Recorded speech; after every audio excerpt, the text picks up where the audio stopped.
Pada video ini, kita akan mempelajari terkait pengujian hipotesis bagian kedua. Bagian kedua ini kita akan mempelajari uji rata-rata dua populasi dan juga uji variansi.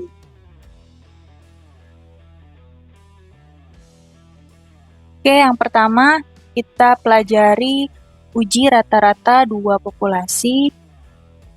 Ini adalah bentuk hipotesisnya gitu ya. Kalau misalkan kita ingin melihat selisih atau beda antara mu1 dengan mu2, besaran bedanya ini kita sebut sebagai D0. Ini adalah hipotesis nolnya. Jadi D0 ini adalah besarnya selisih rata-rata dua kelompok. Nah, ini bisa disesuaikan di soal apakah mu1 dikurang mu2 atau sebaliknya, mu2 dikurang dengan mu1.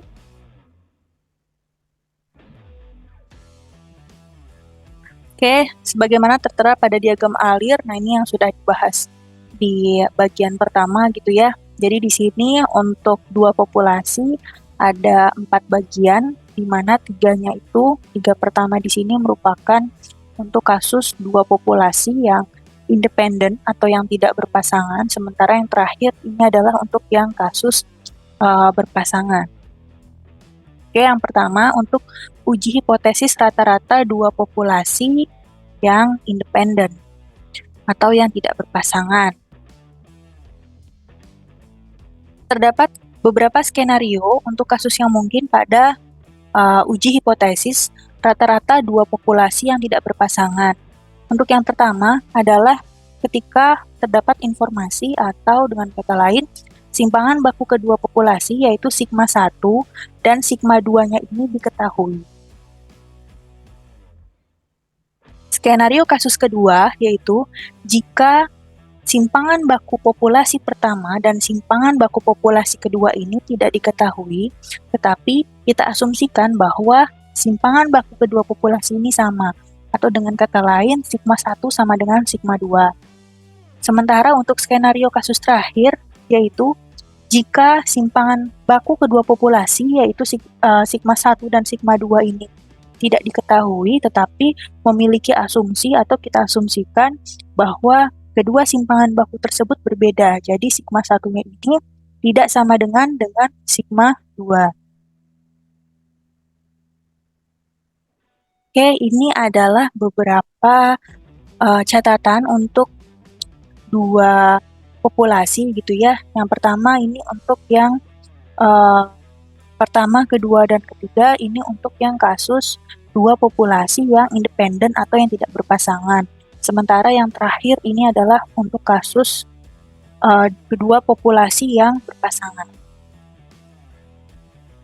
Oke, di sini saya akan meringkas saja.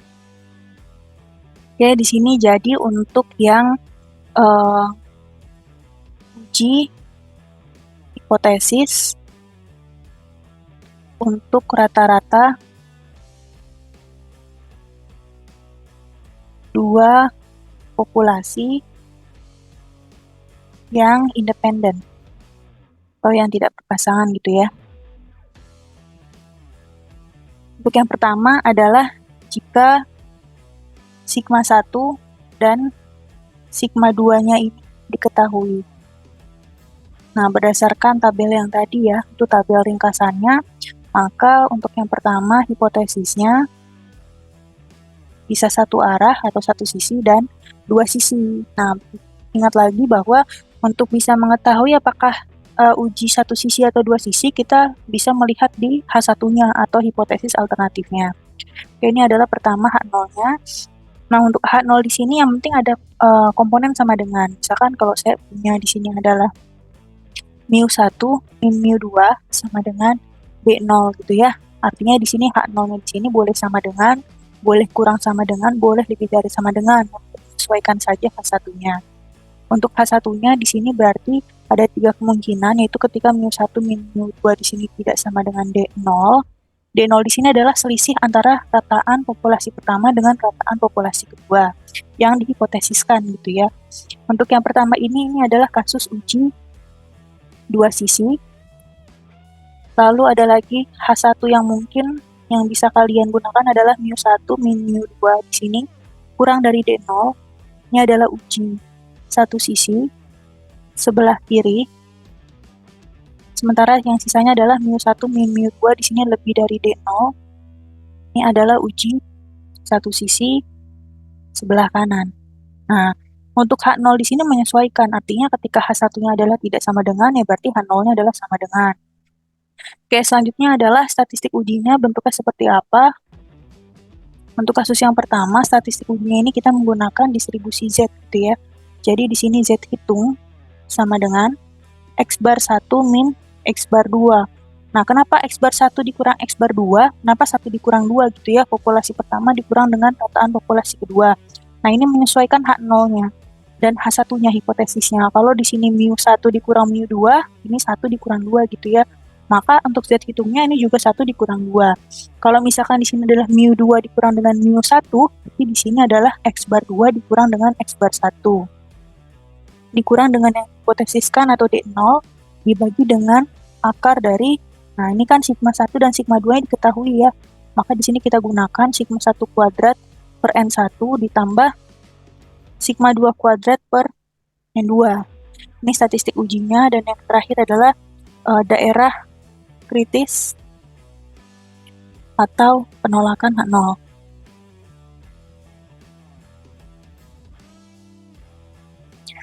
Nah, untuk daerah kritis atau daerah penolakan H0 ini juga disesuaikan dengan hipotesisnya, jenis ujinya, apakah uji dua sisi atau uji satu sisi. Untuk yang satu sisi, apakah sisi sebelah kiri atau sisi sebelah kanan. Jadi di sini daerah kritisnya adalah H0 ditolak jika yang pertama, jika kasusnya adalah uji dua sisi, maka H0 jika Z hitungnya kurang dari Z hitungnya dikurang dengan min Z alpha per 2 atau Z hitungnya lebih dari Z alpha per 2. Untuk yang uji satu sisi sebelah kiri, nah ini berarti H0 ditolak jika Z hitungnya kurang dari min Z alpha. Sementara untuk yang uji satu sisi sebelah kanan, maka H0 ditolak jika Z hitungnya lebih dari Z alpha. Ini untuk yang kasus pertama, yaitu ketika sigma 1 dan sigma keduanya diketahui atau simpangan baku dari populasi atau variansi dari populasi diketahui. Kita masuk ke poin yang kedua, yaitu jika sigma 1 dan sigma 2-nya ini unknown atau tidak diketahui, tapi kita asumsikan gitu ya, dengan asumsi bahwa sigma 1-nya sama dengan sigma 2 atau simpangan baku dari kedua populasi sama. Nah, maka di sini hipotesisnya ini sama dengan yang sebelumnya ya. Jadi tidak saya tuliskan kembali, ini idem dengan poin 1. Oke, yang berbeda adalah statistik uji dan daerah kritisnya. Untuk statistik ujinya, karena sigma 1 dan sigma 2 yang tidak diketahui, maka kita gunakan distribusi T. Jadi T hitung sama dengan, ini X bar 1 dikurang dengan X bar 2, dikurang dengan D0, dibagi dengan SP-nya adalah S pool ya, adalah simpangan baku dari gabungan kedua populasi, 1 per N1 ditambah dengan 1 per N2. Di mana derajat bebasnya adalah N1 ditambah N2 dikurang dengan 2. Sementara rumus SP-nya, SP kuadrat itu ya, ini adalah N1 min 1, S1 kuadrat ditambah N2 min 1, S2 kuadrat dibagi dengan V-nya, yaitu N1 ditambah N2 dikurang 2. Ini adalah SP kuadrat, sementara yang kita gunakan kan SP ya. Maka SP-nya ya sudah tinggal kalian akarkan saja, jadi akar N1 min 1, S1 kuadrat ditambah N2 min 1, S2 kuadrat dibagi dengan N1 ditambah N2 dikurang 2. Oke, sementara untuk daerah kritis, penolakan H0-nya atau penolakan H0, Nah, di sini sebenarnya sama aja gitu ya dengan yang poin pertama, tetapi di sini kita menggunakan, kalau yang sebelumnya poin 1, yaitu ketika sigma 1 dan sigma 2 yang diketahui, kita menggunakan distribusi Z gitu ya. Sementara untuk yang poin kedua kita menggunakan distribusi T. Jadi di sini H0 ditolak jika poin 1 untuk uji dua sisi, maka H0 ditolak jika T hitungnya kurang dari min T alfa per 2 dengan derajat bebas V-nya, atau T hitungnya lebih dari T alfa per 2 dengan derajat bebas V-nya. V-nya tadi N1 plus N2 dikurang dengan 2 ya, ini adalah V-nya. Untuk uji satu sisi sebelah kiri, maka H0 ditolak jika T hitungnya kurang dari min T alfa V. Sementara untuk uji satu sisi sebelah kanan, maka H0 ditolak jika T hitungnya lebih dari T alfa dengan derajat bebas V. Oke, ini untuk yang kasus kedua. Sementara untuk yang kasus ketiga, jika sigma 1 dan sigma 2-nya ini tidak diketahui, tapi kita asumsikan gitu ya, dengan asumsi sigma 1-nya tidak sama dengan sigma 2, artinya simpangan baku atau variansi kedua populasi ini kita asumsikan berbeda, maka ini hipotesisnya masih sama. Idem dengan poin pertama. Yang kedua, ini statistik ujinya. Nah, T hitungnya di sini adalah X1 bar dikurang dengan X2 bar dikurang dengan D0 dibagi dengan akar S1 kuadrat per N1 ditambah S2 kuadrat per N kedua. Dengan derajat bebasnya adalah yang panjangnya, rumusnya S1 kuadrat per N1 ditambah S2 kuadrat per N2 kuadratkan dibagi dengan S1 kuadrat per N1 kuadrat dibagi dengan N1 min 1 ditambah S2 kuadrat per N2 dikuadratkan dibagi dengan N2 min 1. Nah, sementara yang poin ketiga, daerah kritis atau penolakan H0, untuk yang poin ketiga atau kasus ketiga gitu ya, ini idem dengan poin 2. Oke, ini untuk penjelasan yang 3 terlebih dahulu ya, untuk kasus 2 populasi yang independen. Nah, kita akan kembali ke slide untuk langsung ke contohnya. Oke, ini ada contoh 1. Dari suatu populasi X dengan standar deviasi sebesar 5,2 diambil random sampel sebanyak 25 unit. Diketahui menghasilkan rata-rata 81. Lalu dari suatu populasi Y. Nah, di sini berarti kita tahu bahwa ini adalah kasus 2 populasi. Nah, ini kita sebenarnya bisa lihat sih ya dari N1-nya dan N2-nya. Ukuran sampelnya di sini berbeda. Nah, jelas pasti dia bukan berpasangan. Nah, tetapi catatan bahwa ketika jumlah sampelnya sama, itu belum tentu berpasangan. Kalian harus mengecek kembali untuk kasusnya ya, untuk studi kasusnya, apakah dia merupakan data berpasangan atau tidak. Nah, dalam hal ini sudah jelas ini adalah 2 kasus populasi yang independen. Oke, di sini berarti diketahui yang pertama adalah sigma X-nya adalah 5,2, ini adalah simpangan baku dari populasi X. Lalu ada ukuran sampel dari populasi X-nya adalah 25. Lalu ada rata-rata dari sampel X-nya adalah 81. Sementara sigma Y-nya di sini adalah 3,4.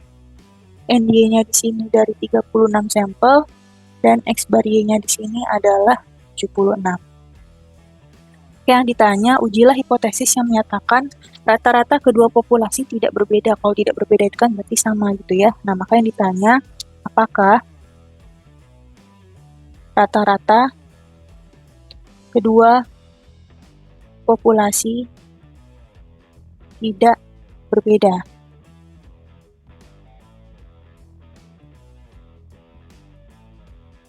Oke, kita jawab. Nah, kita akan melakukan uji hipotesis. Seperti sebelumnya, bahwa untuk uji hipotesis ada dua metode, yaitu metode klasik dan metode p-value. Jika diketahui nilai alfa atau tingkat signifikansinya, gitu ya, maka kalian bisa menggunakan keduanya, baik metode klasik maupun metode p-value. Sementara jika tidak diketahui alfanya, maka akan lebih baik jika kalian menggunakan metode p-value. Jadi di sini saya tuliskan karena alfa tidak diketahui, alfa itu adalah tingkat signifikansi ya, tidak diketahui, maka digunakan metode p-value. Oke, kita lanjut ke jawabannya. Nah, kita lakukan uji hipotesis dua populasi yang independen, gitu ya. Uji hipotesis rata-rata. Oke, yang pertama adalah hipotesisnya apa. Nah, di sini kan apakah berbeda atau enggak. Nah, maka di sini kita bisa buat hipotesisnya, yaitu H0, yaitu mu D di sini, selisihnya gitu ya, mu X dikurang mu Y sama dengan 0. Artinya apa? Di sini bahasa manusianya adalah rata-rata kedua populasi sama atau tidak berbeda. Kenapa bisa demikian gitu ya? Nah, ini kan berarti karena sebelah kanan 0, berarti kan mu Y-nya bisa kita pindah ke kanan. Jadi sama aja kayak mu X sama dengan mu Y. Nah, maka rata-rata kedua populasi itu sama atau tidak berbeda. Sementara H1-nya adalah mu D sama dengan mu X min mu Y. Tidak sama dengan 0. Berarti rata-rata kedua populasi berbeda. Oke, ini baru hipotesis dulu ya. Nah, langkah yang kedua adalah kita menentukan statistik ujinya. Nah, di sini bisa kita lihat dari H1-nya gitu ya. Nah, ini merupakan uji hipotesis dua sisi gitu ya, atau dua arah. Karena di sini adalah ada notasi di H1-nya atau hipotesis alternatifnya adalah tidak sama dengan. Makanya adalah hipotesis dua sisi. Oke, saya hapus dulu di slide ini. Oke, kita lanjut ke yang selanjutnya. Poin yang kedua, tadi poin pertama adalah hipotesis. Nah, ini yang poin yang kedua, ini adalah statistik uji yang digunakan. Nah, karena di sini adalah kasus untuk dua populasi yang independen, di mana simpangan baku dari populasinya diketahui, nah maka kita menggunakan statistik ujinya itu adalah Z atau distribusi normal. Jadi di sini ZH-nya atau Z hitungnya adalah X bar X dikurang dengan X bar Y. Nah, kenapa X dikurang Y? Karena tadi yang kita hipotesiskan di awal adalah mu X dikurang dengan mu Y. Maka di sini X dulu baru Y dulu. Dikurang dengan D0, tadi D0-nya adalah 0 gitu ya yang hipotesis. Akar sigma X kuadrat per NX ditambah sigma Y kuadrat per NY. Nah, di sini kita substitusi saja nilainya 81 dikurang 76. D0 yang hipotesiskan yaitu 0 dibagi dengan akar 5,2 kuadrat dibagi N1-nya atau NX-nya adalah 25 ditambah 3,4 kuadrat, NY-nya adalah 36. Nah, kalau dihitung hasilnya adalah 4,22 untuk statistik ujinya. Langkah yang ketiga adalah kita menghitung p-value-nya. Untuk p-value-nya, karena di hipotesis tadi ini adalah kasus dua sisi atau dua arah, maka p-value-nya adalah 2 dikali probabilitas dari si Z kurang dari min Z hitungnya. Berarti 2 dikali peluang atau probabilitas dari Z dikurang min 4,22. Ini adalah 2 dikali, nah sebenarnya di sini kalian bisa menggunakan Excel ya. Nah, Excelnya pakai instruksinya apa? Nah, di sini kalian bisa menggunakan karena Z adalah norm ya, sama dengan norm.dyst min 4,22, min atau rataan dari Z adalah 0, simpangan bakunya 1, dan apakah dia kumulatif? Yes, true. Kumulatif dilihat dari mana? Ini atasnya adalah kurang dari, jadi di sini kumulatifnya true. Oke, kalau kalian hitung dengan Excel dapat hasilnya 2 dikali 0,0-nya 4 kali 1, 2, sekian. So ini hampiri nilai 0. Yang keempat adalah keputusan. Keputusan di sini kita harus tahu bagaimana aturan keputusan, dan dari aturan keputusan tersebut bagaimana keputusan yang diambil. Yang pertama aturannya dulu, aturan keputusannya H0 ditolak jika p-value-nya di sini kurang dari alfa. Nah, p-value-nya kan mendekati 0 gitu ya. Maka keputusannya karena p-value-nya ini mendekati 0, maka mau alfa berapapun gitu ya, kalau alfanya 1% atau 5% atau 10% untuk berapapun gitu ya, H0 tolak. Ini keputusan. Nah, kesimpulannya balik lagi ke bahasa manusianya. Kesimpulannya, nah di sini kan kesimpulannya apakah rata-rata kedua populasi itu sama atau tidak berbeda atau malah berbeda gitu ya.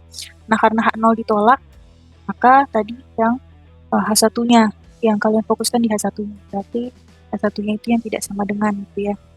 Yang tidak sama dengan itu berarti kan dia berbeda. Kalau pertanyaannya apakah rata-rata kedua populasi ini tidak berbeda, nah ternyata belum cukup membuktikan gitu ya. Karena H0 ditolak pada alfa tadi ya, 1%, 5%, atau 10%, maka belum cukup bukti, baik lagi ke soalnya ya, untuk menyatakan bahwa rataan kedua populasi itu tidak berbeda. Jadi belum cukup bukti, kenapa gitu ya? Ya karena memang hasilnya itu yang berbeda. Karena hasilnya berbeda, sementara yang ditanya itu tidak berbeda nggak sih? Nah, berarti kan kebalikannya. Maka di sini belum cukup bukti untuk menyatakan bahwa rataan kedua populasi ini tidak berbeda. Atau dengan kata lain, rataan kedua populasi ini berbeda atau tidak sama dengan. Jadi kita pakai formula yang poin baris ketiga ini ya.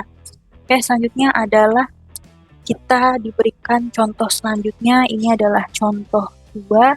Oke, kita lihat, kita baca soalnya, kira-kira apa yang diketahui di soal. Nah, di sini diketahui N1, nah ini kita notasikan dengan 1 dan 2 gitu ya. Yang 1 yang serum, yang 2 yang tanpa serum. Berarti N1 yang serum di sini ada 5, sementara N2 di sini ada 4. Ini ada datanya ya. Nah, dari data ini mau nggak mau kalian harus menghitung rata-ratanya. Jadi X bar 1-nya berapa, X bar 2-nya berapa, S-nya berapa gitu ya. Nah, kalian bisa menggunakan dengan menggunakan Excel. Kalau mencari X bar, kalian bisa menggunakan average, function average gitu ya di Excel. Sementara kalau untuk menghitung S, kalian bisa gunakan stdef.s. Kalau kalian butuh S kuadrat, kita menggunakan yang var.s ya. Kenapa S? Karena ini sampel. Kalau populasi berarti ini sigma gitu ya. Kalau sigma berarti stdef.p. Kalau ini berarti sigma kuadrat berarti var.p. Oke, dengan menggunakan function Excel kita bisa dapat X bar 1-nya. Nanti silahkan dikonfirmasi dan verifikasi kembali ya untuk menghitungnya. X bar 1 di sini dapat 2,86 dan X bar 2-nya di sini adalah 2,075. Oke, sementara untuk S1 kuadratnya atau variansnya adalah 3,883 dan S2 kuadratnya atau varians dari sampel keduanya adalah 1,36.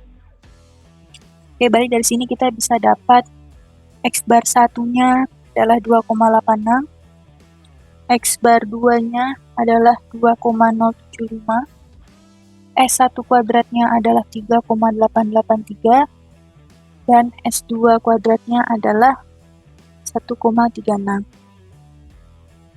Oke, diketahui lagi taraf signifikansinya berarti alfanya adalah 5%. Nah, di sini tidak ada informasi varians dari populasi. Nah, maka ini merupakan kasus sigma 1 dan sigma 2-nya itu tidak diketahui. Nah, tapi kalian harus cari kira-kira variansinya sama atau enggak. Kalau nggak diketahui, kalian harus menguji. Ya, tapi di sini ternyata diketahui. Diasumsikan variansi kedua populasinya sama. Jadi, sigma 1-nya sama dengan sigma 2. Ini kasusnya gitu ya, mau nggak mau. Nah, tapi di sini karena alfanya diketahui, nah maka kalian bisa menggunakan metode klasik maupun metode p-value. Jadi kalian bisa menggunakan keduanya. Dalam hal ini kita akan menggunakan metode klasik. Ya. Karena tadi yang contoh 1 kita sudah mencoba menggunakan metode p-value. Nah, di sini kita akan mencoba menggunakan metode klasik. Nah, yang ditanya apa? Yang ditanya, ujilah hasil di atas apakah dapat dikatakan serum efektif. Nah, di sini serum efektif ketika apa? Serum efektif ketika dia berhasil menghambat sel kanker. Ya, kalau menghambat sel kanker itu berarti apa? Berarti masa hidupnya itu akan semakin lama, gitu ya. Serum efektif jika dia berhasil menghambat sel kanker, artinya masa hidupnya akan semakin besar. Nah, maka di sini yang ditanyanya di situ apakah serum efektif, artinya serum efektif untuk menghambat sel kanker. Artinya apa? Artinya mampu menambah masa hidup. Masa hidup siapa? Nah, di sini adalah hidup pencit ya. Oke, ini yang ditanyanya. Oke, kita jawab. Nah, di sini untuk jawab kita menggunakan metode klasik. Metode klasik mau nggak mau kalian harus mengetahui yang tahapannya ya. Tentukan hipotesisnya, lalu tulis tingkat signifikansinya. Nah, kalau misalkan uji p-value, tingkat signifikansinya tidak perlu dituliskan di jadi poin, nanti akan muncul di akhir gitu ya, di keputusan. Itu dengan metode p-value. Nah, ini metode klasik. Yang pertama hipotesis, yang kedua tingkat signifikansi, yang ketiga adalah daerah kritisnya. Daerah kritis atau daerah penolakan H0. Yang keempat, ini adalah statistik ujinya.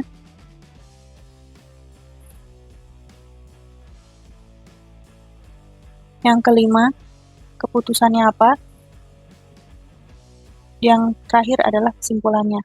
Nah, ini tahapannya. Nah, nanti akan saya hapus ya slide di sini supaya kita akan bisa menjawab fokus penulisan bagaimana uji hipotesisnya mulai dari penentuan hipotesis sampai kesimpulan. Oke, yang pertama, hipotesisnya.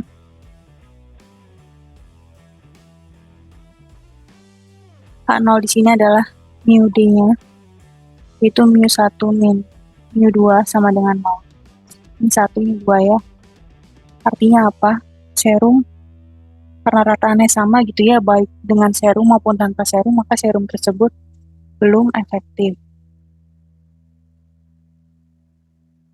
Sementara kita katakan serum efektif jika rataan dari mu1-nya ini lebih dari mu2. Nah, karena lebih dari, nah kita pindahkan semua ke kiri, jadi kita punya H1-nya di sini, mu D, mu1 min mu2 di sini lebih dari 0. Maka kita katakan serumnya efektif.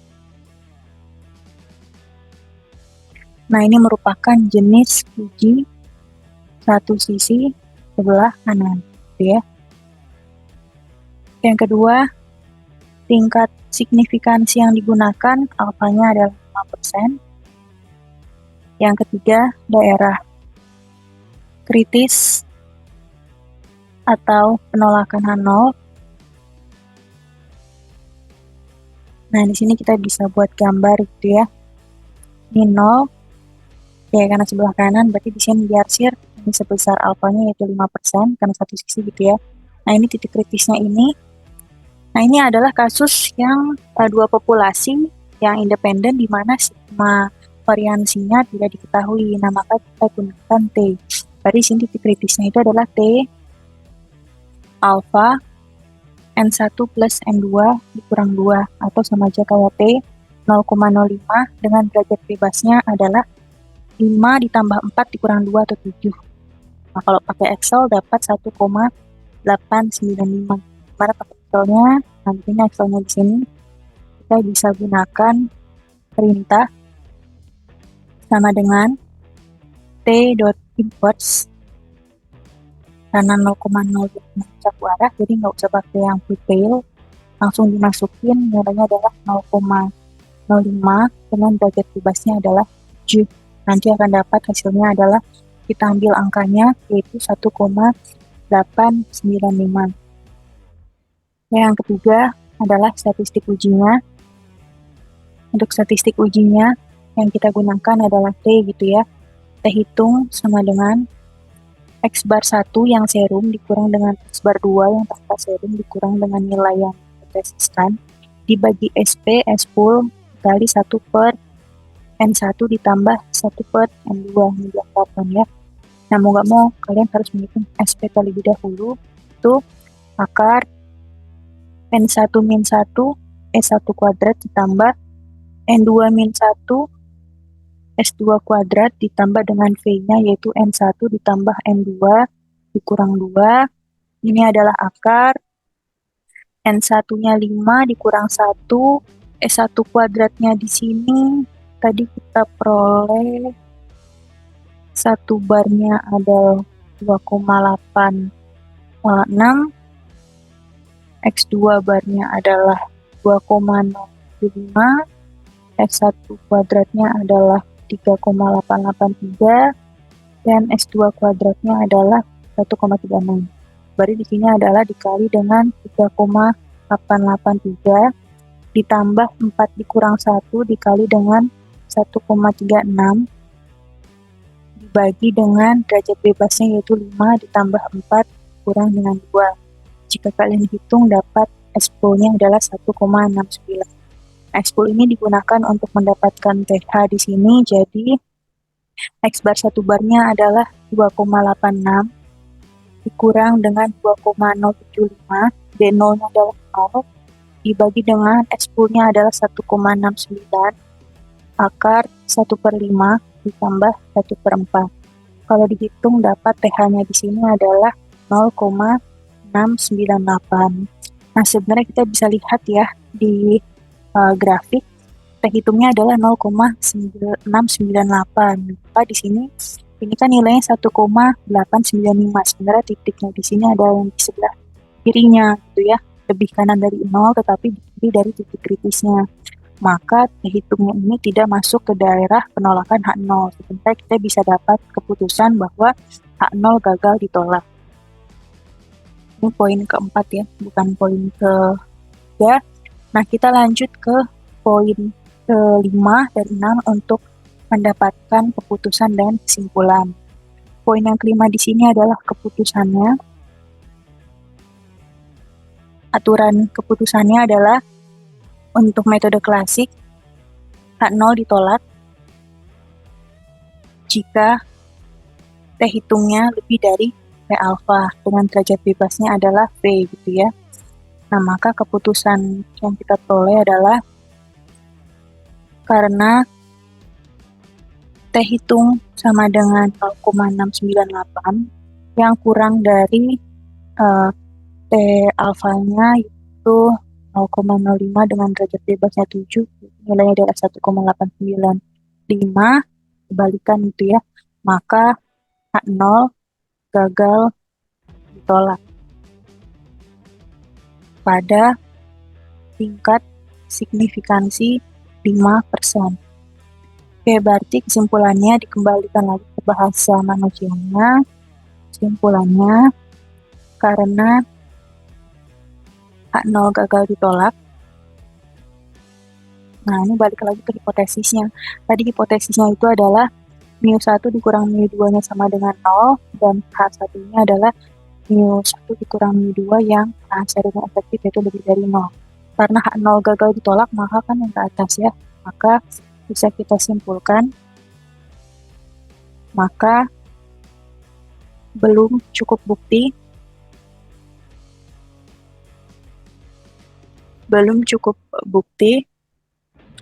untuk menyatakan bahwa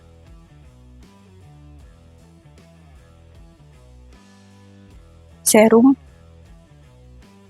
efektif untuk menghambat sel kanker. Itu ada tambahannya ya, ditolak pada tingkat signifikansi 5%. Ini penting ya. Oke, ini adalah kesimpulan untuk contoh 2. Semoga dapat dipahami. Oke, kita lanjut ke slide setelahnya. Nah, ini untuk kasus yang sigma 1 dan sigma 2-nya tidak diketahui, namun diagnosiskan berbeda, tidak akan kita bahas pada video ini. Silakan dipelajari mandiri. Kita akan langsung ke uji hipotesis rata-rata untuk dua populasi yang dependen atau satu populasi yang berpasangan. Jadi sebenarnya dia itu satu populasi, tapi diukur 2 kali gitu ya. Jadi satu populasi yang berpasangan. Oke, ini adalah statistik uji yang kita gunakan, yaitu distribusi T, di mana ada D bar dikurang dengan D0 dibagi dengan SD dibagi dengan akar N. Oke, ini adalah penjelasannya untuk hipotesisnya, untuk H0, H1-nya, lalu statistik ujinya, dan daerah kritisnya. Itu untuk yang uji hipotesis rata-rata dari dua populasi yang dependen, atau dengan kata lain, satu populasi tapi dia itu berpasangan.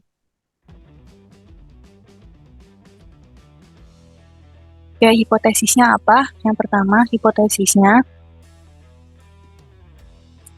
ada H0 dan H1 seperti biasa. H0-nya di sini adalah mu B sama dengan mu1 dikurang mu2, ini juga menyesuaikan ya, sama dengan D0. Sementara H1 ini juga sama, ada uji 2 sisi ataupun uji 1 sisi. Mu B sama dengan mu1 min mu2, tidak sama dengan D0, ini adalah uji 2 sisi. Kalau mu D ini adalah mu1 min mu2 kurang dari D0, maka ini adalah uji 1 sisi sebelah kiri. Dan yang satu lagi, kalau mu D sama dengan mu1 min lebih dari D0, ini adalah uji 1 sisi sebelah kanan. Yang kedua adalah statistik uji yang digunakan berdasarkan yang di slide tadi gitu ya. Maka dia adalah T hitung sama dengan D bar dikurang dengan D0, D0-nya udah dituliskan ya, dibagi dengan standar deviasi, dibagi dengan akar N, dengan derajat bebasnya adalah N-1. Oke, saya ulang kembali terkait dengan bagaimana menggunakan D bar dan SD ya, simpangan bakunya. Jadi ini kan dari satu populasi yang berpasangan, jadi mau nggak mau jumlahnya sama. Berarti di sini saya punya pre dan saya punya post gitu ya. Ini ada 1, 2, sampai yang ke N, masing-masing punya datanya gitu ya. Ini juga sama pos, karena dia berpasangan. Lalu di sini ada DI, ini adalah selisih gitu ya. Selisih antara entah itu pos dikurang pre, atau pre dikurang pos gitu ya. Nilainya adalah selisihnya. Selisihnya dapat, nah nanti selisih ini akan kalian gunakan. Jadi kalau misalkan kalian ingin menghitung D bar, yang di sini ya, dihitung D bar adalah penjumlahan dari DI dibagi dengan banyaknya sampel. Sementara kalau SD di sini adalah akar dari sigma DI kurang dengan D bar dikuadratkan dibagi dengan N-1. Ini bagaimana D bar dan SD. Nah, lalu yang poin yang ketiga adalah daerah kritis. atau daerah penolakan H0.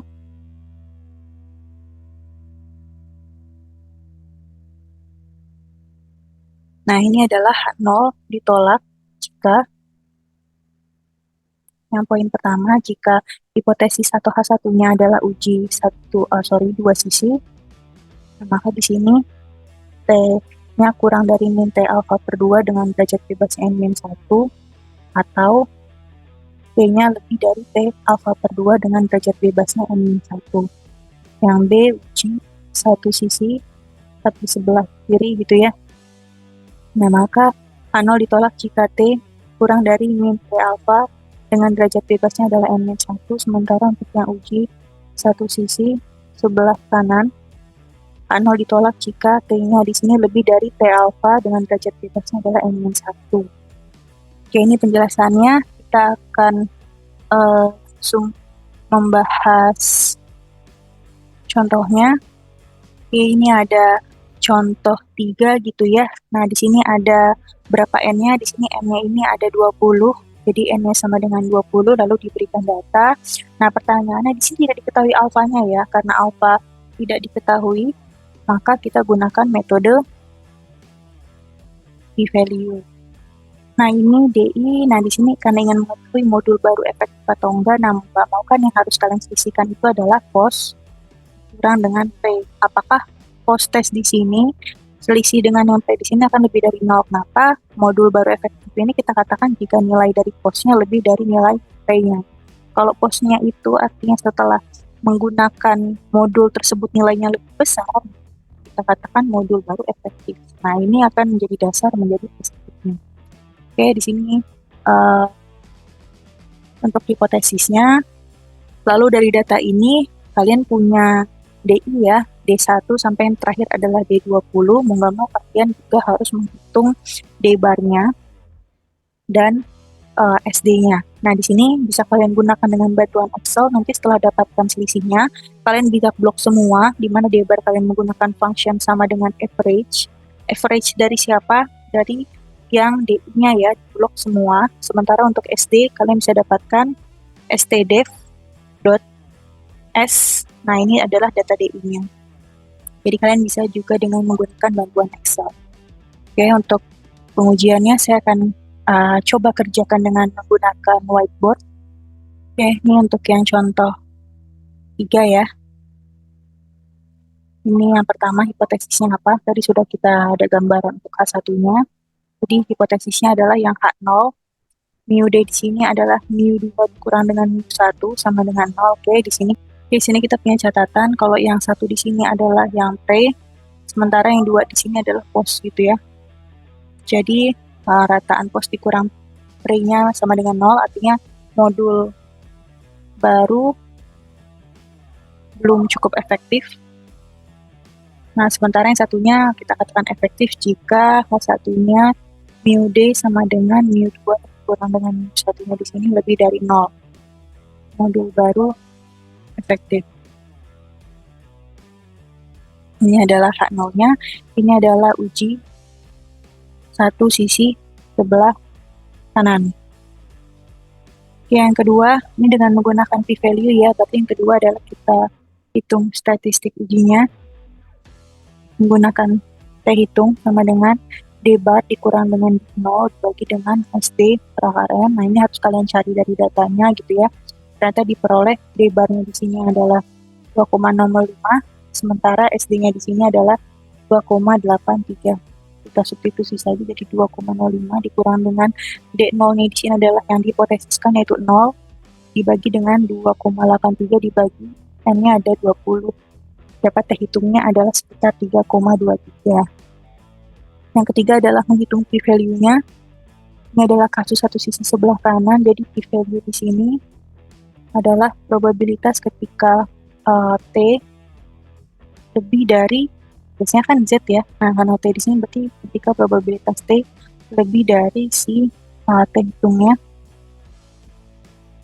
Nah, mau nggak mau ada probabilitas ketika P-nya di sini lebih dari 3,23. Nah, kita bisa menggunakan Excel, bantuan Excel. Catatan bahwa kalau kalian menggunakan Excel, itu yang menggunakan perintah kumulatif atau enggak. Maka kumulatif itu kan berarti notasinya di sini haruslah yang kurang dari gitu ya. Maka ini harus kalian ubah dulu probabilitas T kurang dari 3,23. Nah, di sini kalian bisa menggunakan bantuan Excel sama dengan T.TST, masukin nilai T-nya itu 3,23, masukkan derajat bebasnya adalah N-1 yaitu 19 dan kumulatif yes, jelas, maka true. Nanti dapat nilainya itu adalah 0,998. Nah, ini baru probabilitas T kurang dari. Nah, kita kan mau yang lebih dari ya, karena sebelah kanan, maka 1 dikurang 0,998 yaitu 0,002. Nah, maka di sini yang keempat, keputusannya. Di sini aturannya apa? Aturannya adalah H0 ditolak jika p-value-nya kurang dari alfa. Karena p-value-nya di sini adalah 0,002 atau 0,2% gitu ya. Maka dengan menggunakan tingkat signifikansi alfa 1%, 5%, atau 10% gitu ya, p-value-nya di sini masih tetap kurang dari alfa, sehingga H0 ditolak.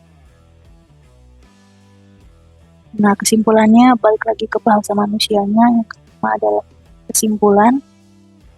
Kesimpulannya di sini adalah karena H0 ditolak berarti yang satu gitu ya. Maka kita katakan karena H0 ditolak pada tingkat signifikansi 1%, 5%, atau 10% gitu ya, maka sudah cukup bukti untuk menyatakan bahwa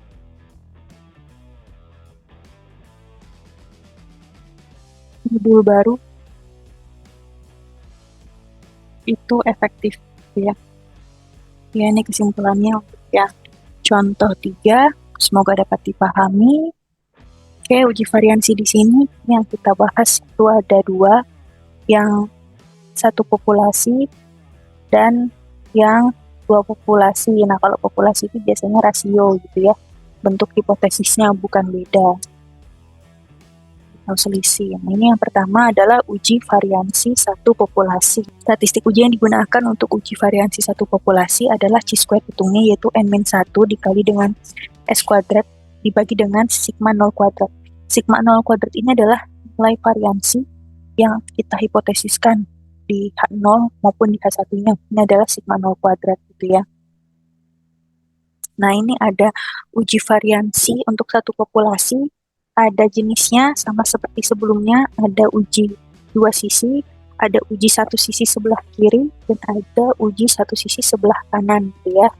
Jadi kalau uji 2 sisi kita kan untuk melihat 1 atau 2 sisi kita melihat di H1-nya.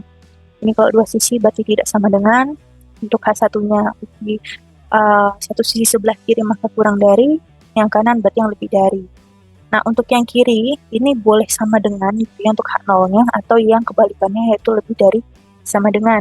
Itu juga untuk uji kanan, boleh sama dengan, atau kalian bisa pilih kurang dari sama dengan, tergantung dari konteks soal saja yang mana yang dibutuhkan. Lalu untuk statistik ujinya yang digunakan, tadi saya tulis kembali gitu ya, ini ada di slide sebelumnya sebenarnya, statistik ujinya. Ini adalah chi-square hitung gitu ya. Chi-square hitungnya di sini adalah tadi N-1 dikali S kuadrat bagi dengan sigma 0 kuadrat. Sigma 0 kuadrat ini yang kita hipotesiskan gitu ya. Nah, ini adalah daerah penolakan yaitu tolak H0 jika untuk 2 sisi adalah chi-square hitungnya ini lebih dari chi-square alpha per 2 atau chi-square hitungnya ini kurang dari chi-square 1 min alpha per 2. Derajat bebasnya adalah N1. Sementara yang uji 1 sisi sebelah kiri, H0 ditolak jika chi-square hitungan ini kurang dari chi-square 1 min alpha. Sementara yang uji 1 sisi sebelah kanan, maka H0 ditolak jika chi-square hitungnya lebih dari chi-square alpha gitu ya. Oke, sebelum masuk ke contoh, jadi saya akan tuliskan kembali. Jadi kalau untuk uji variansi satu populasi, uji variansi satu populasi. Oke, ini bentuk hipotesisnya. Tadi ada H0 dan H1 ya. H0-nya tadi menyesuaikan. H0-nya adalah sigma kuadrat ini sama dengan sigma 0 kuadrat. H1-nya ada tiga kemungkinan. Yang pertama, sigma kuadrat tidak sama dengan sigma 0 kuadrat. Ini adalah uji dua sisi. Lalu ada sigma kuadrat kurang dari sigma 0 kuadrat. Ya, ini adalah uji satu sisi, tapi yang sebelah kiri. Uji satu sisi sebelah kiri. Dan satunya sigma kuadrat lebih dari sigma 0 kuadrat. Ini adalah uji satu sisi sebelah kanan. Jangan lupa ya, yang ada sama dengannya ini ada di H0. Yang kedua adalah statistik uji yang kita gunakan. Untuk uji variansi satu populasi, statistik ujinya adalah chi-square hitung, yaitu n-1 dikali s kuadrat adalah variansi dari sampel dibagi dengan sigma 0 kuadrat adalah nilai variansi yang kita hipotesiskan gitu ya, di H0 maupun H1. Yang ketiga adalah daerah kritis atau penolakan H0, karena ada tiga sisi gitu ya, tiga arah gitu ya maksud saya. Nah, maka di sini kalian juga bagi tiga, maka di sini H0 ditolak jika untuk yang kasus pertama, untuk yang uji dua sisi, maka H0 ditolak jika chi-square hitungnya di sini kurang dari chi-square 1 min alpha per 2 dengan derajat bebasnya adalah n-1, atau chi-square hitungnya di sini lebih dari chi-square alpha per 2 dengan derajatnya n-1. Yang kedua, untuk uji satu sisi sebelah kiri, maka H0 ditolak jika chi-square hitungnya di sini kurang dari chi-square 1 min alpha dengan derajat bebasnya adalah n-1.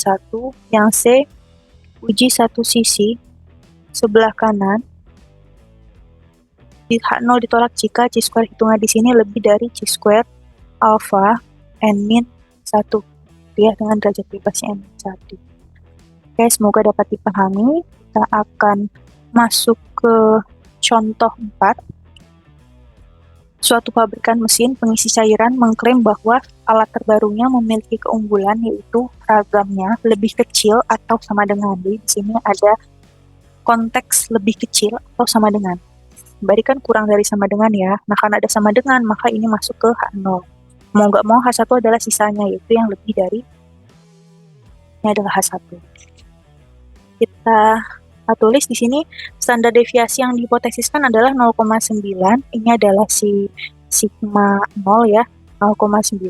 Nah, maka kalau kita gunakan sigma 0 kuadrat, maka ini adalah 0,9 kuadrat atau 0,81. N-nya ada 10, dan alfa yang digunakan adalah 5%, serta standar deviasi dari sampel atau si S-nya adalah 1,2, atau S kuadratnya di sini adalah 1,2 kuadrat. Ini yang diketahui di soal.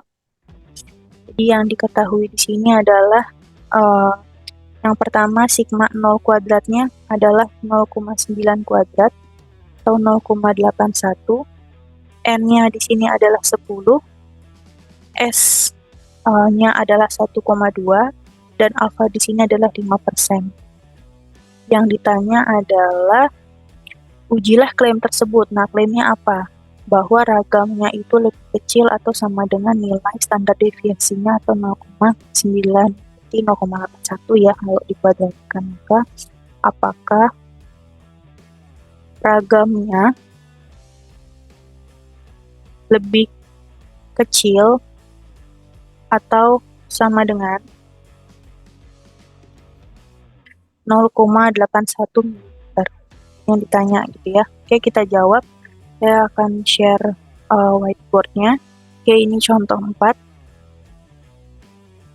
Ini adalah kasus uji variansi satu populasi. Oke, hipotesisnya tadi sebenarnya udah ada ya di soal. hipotesisnya di sini H0 dan H1-nya. H0 di sini adalah sigma kuadratnya kurang dari sama dengan 0,81 dan H1-nya adalah sigma kuadrat sisanya itu 0,81 ya, lebih dari 0,81. Oke, karena alfa diketahui, maka kita bisa gunakan metode klasik. Maka poin kedua adalah tingkat signifikansi yang digunakan, yaitu alfanya sebesar 5%. Yang ketiga adalah daerah kritisnya, atau nolakan H0.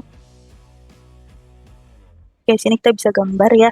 Ini disoalkan uji hipotesisnya adalah uji satu sisi dan dia sebelah kanan. Nah, maka kita gambarnya yang sebelah kanan saja. Oke, di sini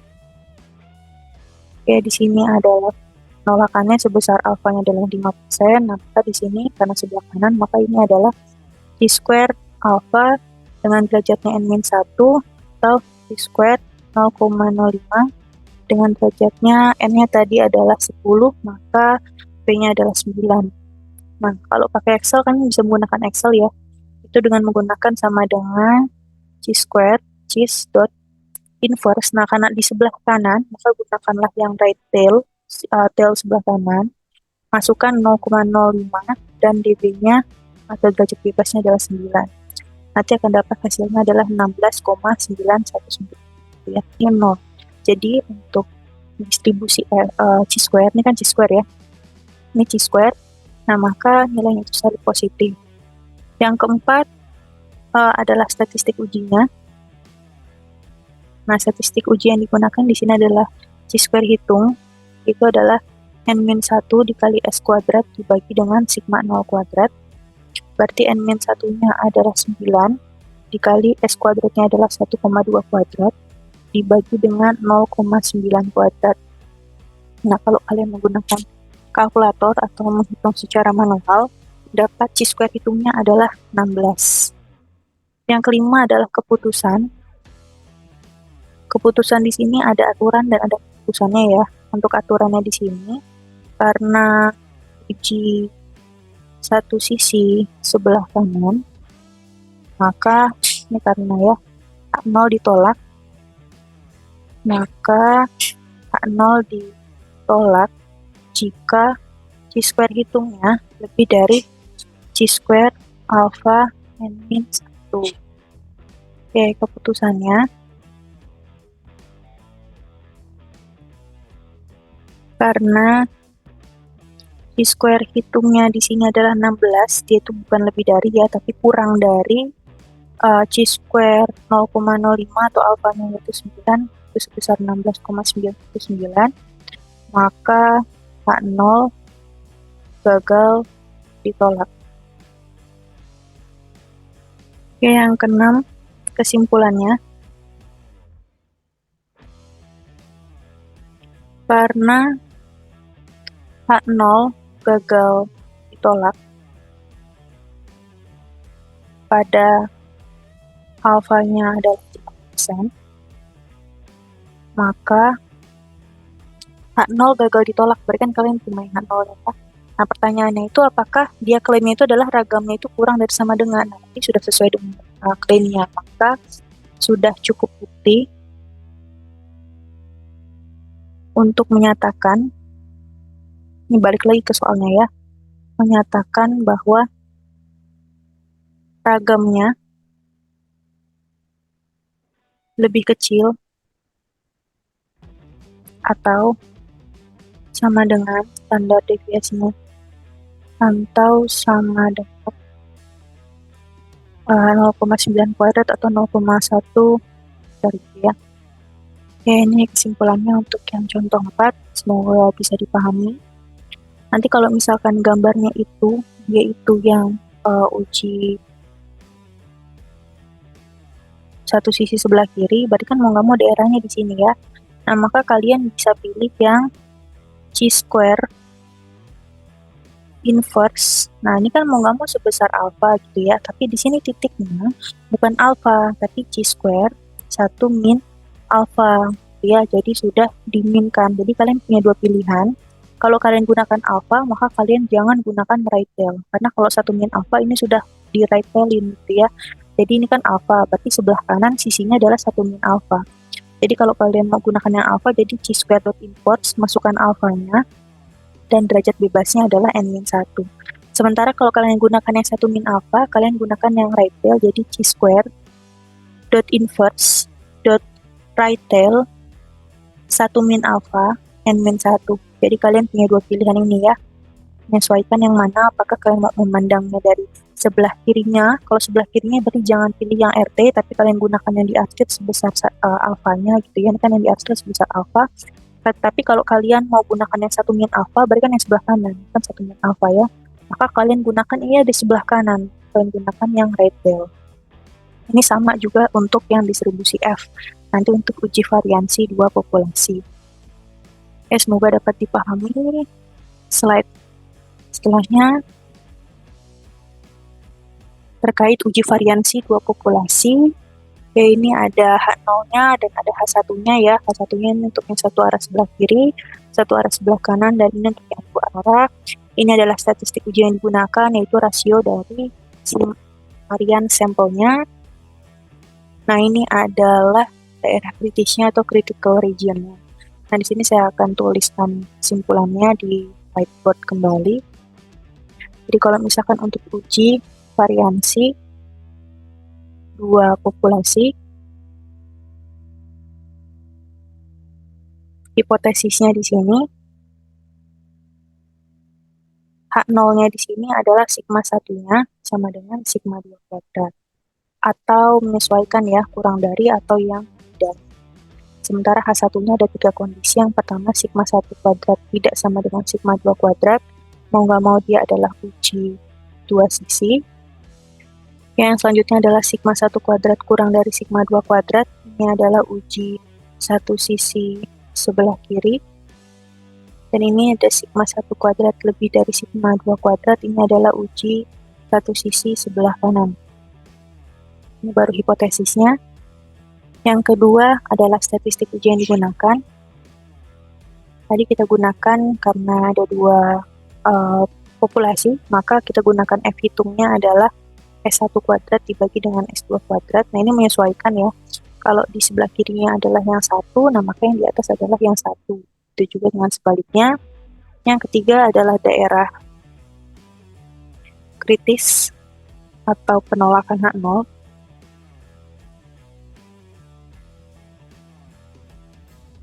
H0 ditolak jika ini sama ya, ada tiga kondisi. Kondisi yang pertama untuk uji dua sisi, maka H0 ditolak jika F-nya kurang dari, F hitungnya ya, kurang dari F1 min alfa per 2 dengan derajat bebasnya adalah V1,V2, atau F hitungnya lebih dari F alfa per 2 dengan derajat bebasnya adalah V1,V2.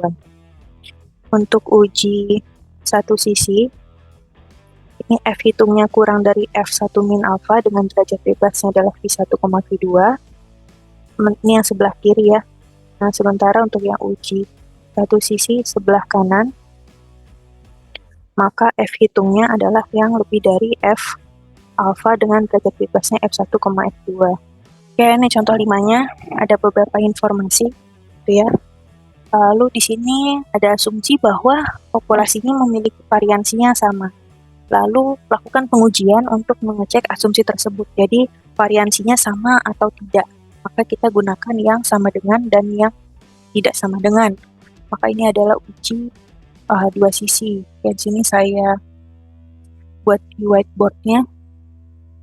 Dari soal yang tadi sebenarnya kalian akan mendapatkan beberapa informasi berharga gitu ya. Yang diketahui di contoh 5 yaitu dari populasi 1, N1-nya adalah 12, lalu X1 barnya adalah 85, dan ada S1-nya adalah 4, N2-nya adalah 10, X2 barnya adalah 81, S2-nya adalah 5, bisa kalian baca lagi ya di slide-nya. Oke, yang ditanya, buktikan apakah asumsi bahwa kedua variansi populasi adalah sama, merupakan asumsi yang benar, ya, karena ini yang mau kalian buktikan. Oke, jawab. Ini adalah jelas bahwa uji variansi dua populasi ya.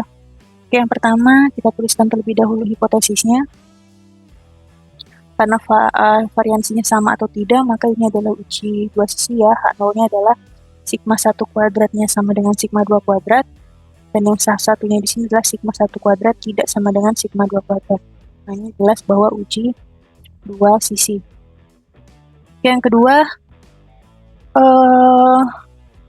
ada lagi informasi yang diketahui itu untuk nilai alfanya gitu ya. Alfa diketahui di soal itu 10%.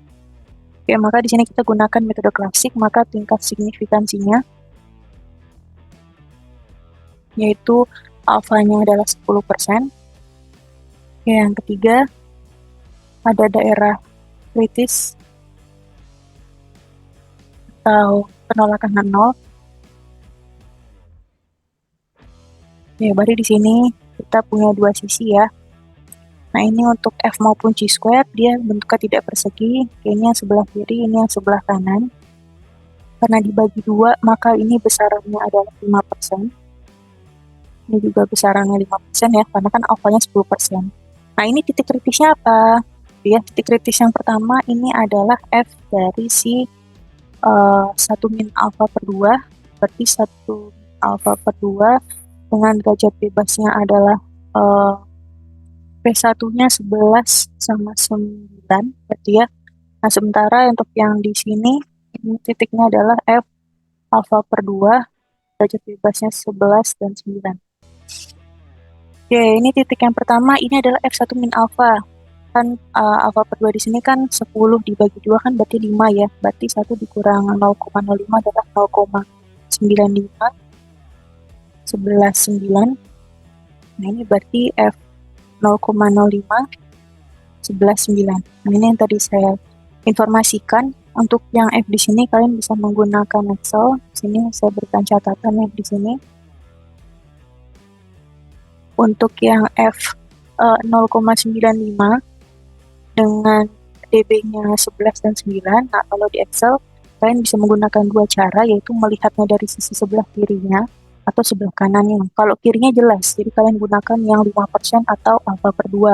Sementara yang kanan kalian gunakan yang sisanya itu 0,9. Ya, di sini kita bisa pandang itu sebagai sisi kiri atau sisi kanan. Kalau sisi kiri berarti di Excel kalian gunakan F dot inverse sisi kiri ya, berarti gunakan yang 0,05. Derajat bebasnya adalah 11 dan 9.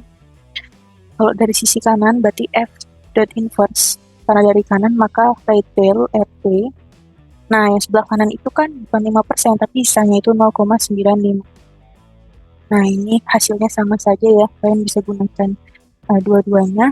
Sementara yang F sisi kanannya 0,0511 9, nah kalian gunakan yang F dot inverse karena sebelah kanannya ya, maka right tail jelas 0,0511 9. Nanti dapat di Excel-nya yang pertama, yang sisi sebelah kiri adalah nilainya 0,34, sementara yang sisi sebelah kanan ini titik kritisnya adalah 3,1.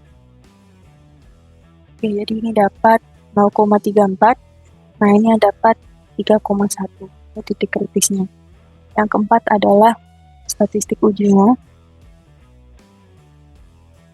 Gunakan yang F hitung ya. FH sama dengan S1 kuadrat dibagi dengan S2 kuadrat. Berarti 4 kuadrat dibagi dengan 5 kuadrat. 16 dibagi 25 ya. Hasilnya adalah 0,64. Nah, sebenarnya kalau kita lihat 0,64 itu udah jelas ya, 0,64 itu ada di sini gitu ya. Dia tidak masuk ke daerah penolakan. Karena tidak masuk, maka seharusnya kita bisa dapat kesimpulan gagal menolak H0. Oke, 5 adalah keputusan. Kita tulis secara formalnya. Keputusan di sini, aturannya, karena dua sisi gitu ya, maka H0 ditolak jika F hitungnya kurang dari F1 min alpha per 2 dengan derajatnya V1 dan V2, atau FH-nya lebih dari F alpha per 2 dengan derajat bebasnya V1 dan V2. Oke, lalu keputusannya. Nah, ini yang 1 min alpha ini 0,95, yang ini adalah yang 0,05. Keputusannya karena FH-nya di sini adalah 0,64, gitu ya. FH-nya di sini lebih dari F 0,95 dan FH-nya di sini kurang dari F 0,05, bahkan kebalikan ya. Maka H0 gagal ditolak pada alfa yang digunakan adalah 5%. Oke, 6. Kesimpulan. Karena H0 gagal ditolak pada alfa 10%, maka H0 gagal ditolak berarti kalian yang ya, maka sudah cukup bukti untuk menyatakan bahwa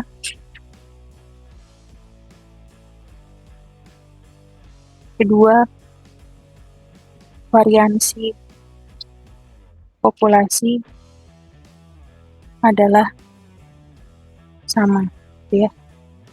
Ini yang contoh terakhir, semoga bisa dipahami dengan baik. Oke, terima kasih. Selamat belajar, semoga bermanfaat.